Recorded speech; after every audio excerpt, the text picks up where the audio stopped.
What's going on, everybody? Hope everybody's having a blessed, productive day. And with that being said, let's get right to it. All right, so today, you guys see the thumbnail, we're going to be talking about initiation to the gang. As far as I'm concerned, and I know the gang initiation that we used to have, it was a meticulous process due to the fact that we used to have to do a lot of things. Before I get started, I just want you guys to know that the reason as to why I'm speaking about certain things like this is due to the fact that I want people to know the exact thing that you're signing up for before it's too late. Because when I signed up for all this, I thought that it was all funny games. I thought that I just had to, go kick it with the homies, go hang out, go drink beers, go kick it with the hedionda, so on and so forth, and it was just all a pretty picture, right?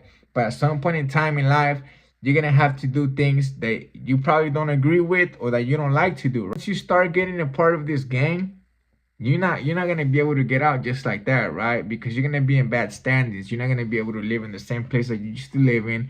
You're not gonna be able to walk around the way you used to. I'm not praising or encouraging anybody to do what I did. Instead, I'm trying to avoid other people to commit the same mistakes that I did, right? And so for the gang initiation, as far as what I had, because everybody has a different process and different experience than what I did.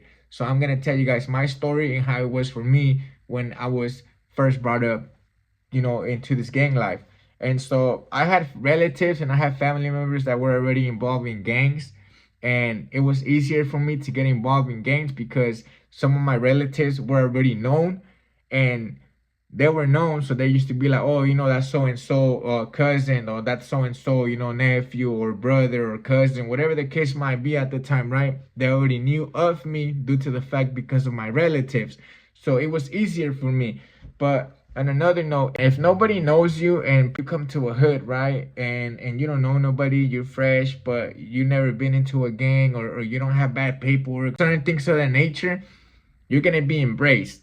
And as far as when I say embrace, you're going to have to get to know certain people that are already in the gang in order for them to bring you around. And so when they bring you around, they start bringing you around certain people, and they start showing you around people. For example, like, oh, so-and-so lives here, this homie lives here, let's start hanging out with this homie, come around, and start coming around more often. They get a feel for you, and they try to pick out your brain as far as to see where you're at, right? So they tell you, oh, for example, like certain questions, like, like, oh, what's up, so what do you think about the homies? Or like, like, do you want to be in a gang? Or, you want to join the homies? Or like, what's your goal? Do you just want to kick it? Do you just want to be a resident? What's your plan? For example, if you say like, oh, well, I'm trying to join the homies, I want to be in a gang, they're going to ask you, do you have family members that are in a gang? Do you know what the gang you're going to get into? What the hood you're going to get into? And so depending on the questions that you answer, they're going to go based on that, right? And so say you're a stranger, you don't know nobody, you don't have gang ties or anything, right? You'd be like, oh, what's up? I like your guys' get down. I want to be in a gang. I want to join you guys. I want to be from your hood. They're going to be like, all right, for sure, just come around, and they're going to start telling you to do things. The gang initiation process that I had when I was growing up, right, it was different than how it is nowadays. And so I went around a lot of older individuals, and so these individuals were already from a gang. They already had done things. They had a high standards as to letting people in, right, and having them do the same things to follow the lead. So gang members don't want people that ain't gonna be eager to go out and hurt people, sell drugs, or do certain things of that nature, right? And so they're gonna educate you as far as what the gang structure is. This is how it was for me. We're norteños. We don't get along with sureños. We hate them. Anywhere you see them, you're going to have to get off. Do not coexist with them. Do not live in the same areas as them. And if you're in the same area as them, you got to engage on them. You can't have any family members that are from rival gangs. If you do, don't associate with them. Don't come around them.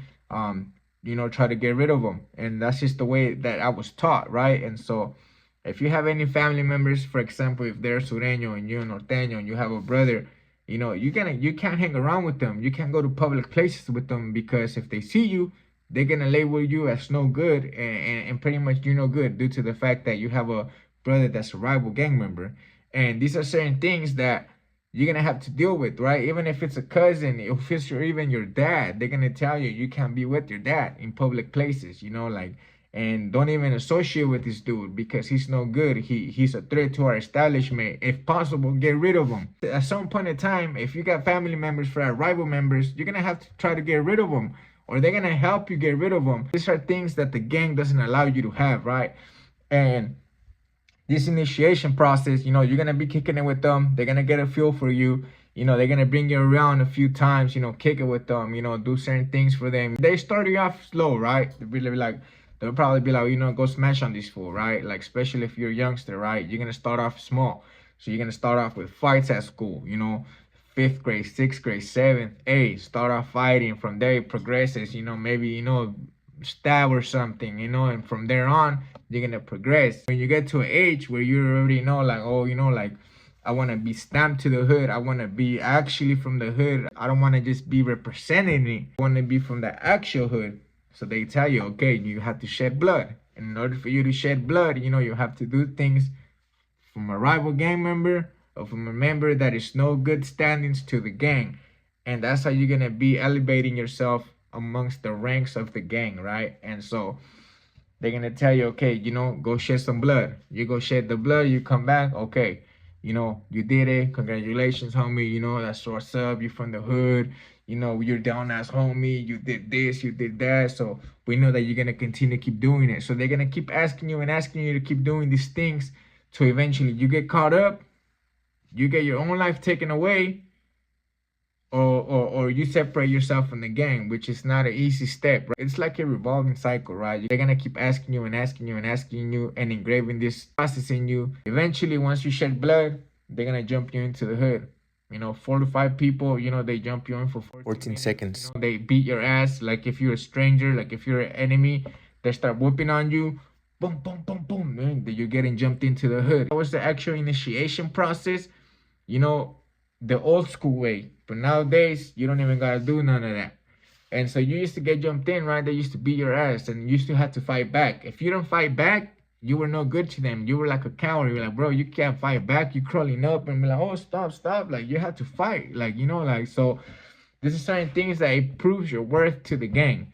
And so if you fight back and you're getting your ass beat and you're taking it like a man, that's what they want, right? And so this is what they're breeding you. They're making you how they want to. And so this is certain things that I had to go through, and a lot of individuals during my time frame, they had to go through, right? And so, like I said, a lot of things changed. I'm speaking in a perspective as how it was for me as far as my gang initiation.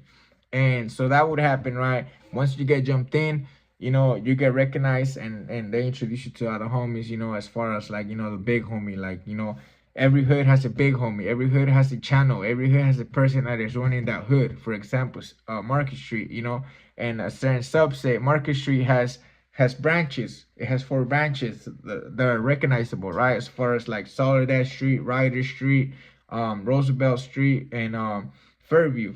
And so the subset, whatever, you could be from whatever subset, right? It could be like, all right, so, you know, you're from Fairview. There's about 10, 20, 30 members from Fairview, but they're from Market, but the branch is Fairview. So there will be a channel, which is a person that is running Fairview, and he will certify you. He'll be like, all right, homie, you're from the hood, and he'll tell everybody, all right, this is the homie from the hood.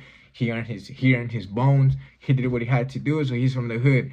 Everybody has to respect him at the same level as you respect anybody else that's from the hood. And so once you're from that hood, you're already locked in from the hood, then that channel tells other channels like, hey, look, this is a homie from the hood. He's certified. If he goes anywhere, he's good anywhere he goes. As far as in Salinas, right? He can go any other hood. You know, anybody asks you, oh, where you from? You tell them you say, oh, I'm from here. All right, who do you know? All right, this is the person who I know. And not only that, you have to have a big homie, a person that brings you up. So the person that certifies you is the person that's going to be your big homie. So for example, say Monster. Monster's the channel for the hood, right? And he's my big homie. He's the one that brought me around. He's the one that did my initiation process. He's the one that told me, you know, go do this, go do that, you know. And he certifies me, and then he tells all the other homies from the hood, like, all right, jump this dude in. And they jump me in, and I do everything as I'm asked stuff. Then he certifies me, and he's my big homie. So anywhere I go, I could be like, all right, you know, I'm from this hood. And they ask you, oh, who's your big homie? Who brought you around? You could be like, oh, you know, well, this is my big homie. Monster's my big homie. And so, you know, sometimes, you know, they do a background check and be like, all right, you know, Hey, they call up Monster. Hey, Monster, what's up? You know this dude? Oh yeah, that's my little homie. He's good. He did whatever he had to do. All right, for sure. And so those are certain things like that, right? Because when you go to jail, they're gonna ask you those questions, all right? Like especially the homies that are from your hood. Then if you don't know them and they've been locked up, you don't know them, you go to jail and be like, oh, I'm from Fairview, and there's other older homies from Fairview. They're gonna ask you, oh, who's your older homie? They're gonna ask you certain questions like, like who you hang around with, what persons you associate with, or who's your big homie, or things of that nature. And that's when you get to tell them, all right, this is my big homie, so on and so forth. So they do a background check, and they have to verify that you're actually from there in order to embrace you and tell you, okay, come with us. You're from the hood, and you're a representative of our hood. There's a lot of individuals that say they're from hoods that they're not from, or they haven't, earned their stripes, as they say. And so that's why they do that process. And it just keeps going, so on and so forth, and from there you just keep doing things. The older you get, the more they ask of you, right? And that's just what it is, right? And being in a gang, it's not fun, right? It's not all funny games, because at some point in time you're gonna have to shed blood, because that's what they ask of you, or sell drugs, and contribute to the gang machine, which is the NF, and then Norteño Soldados, and so on and so forth. It's levels to the gang. You're in the lower level, which is you as a Norteño, you're just the homie, a regular soldier, and then after that, you get your status, you do what you got to do, and then you become a Norteño Soldado. Once you become a Norteño Soldado, you upgrade, to being embraced, to being a candidate to be a carnal. And from there, they doctrinate you and do all the process and the procedures that you have to do and whatever they ask of you. And then you become a Cat 1, then a Cat 2, a Cat 3, then you become a general, Star 1, 2, 3, and so on and so forth, right? And those are just some of the things as far as the levels that there is in this gang. This is just a quick brief story as to the gang initiation that I went through. And so in hopes that it opens up people's eyes, and especially you youngsters, that if you want to join in a gang, I would say I would highly encourage you to really think about what you're going to get into. However, if that's what you really want, by all means, go ahead, full power to you. I hope you don't stumble and lose your life to a cause that's already been lost, that has no meaning. And that's my personal opinion. Of course, a lot of people, would assume differently. But this is just the point of view of myself. And so with that being said, gentlemen, thank you. I appreciate you guys, man. I hope you guys enjoyed this video, and hope to see you guys soon.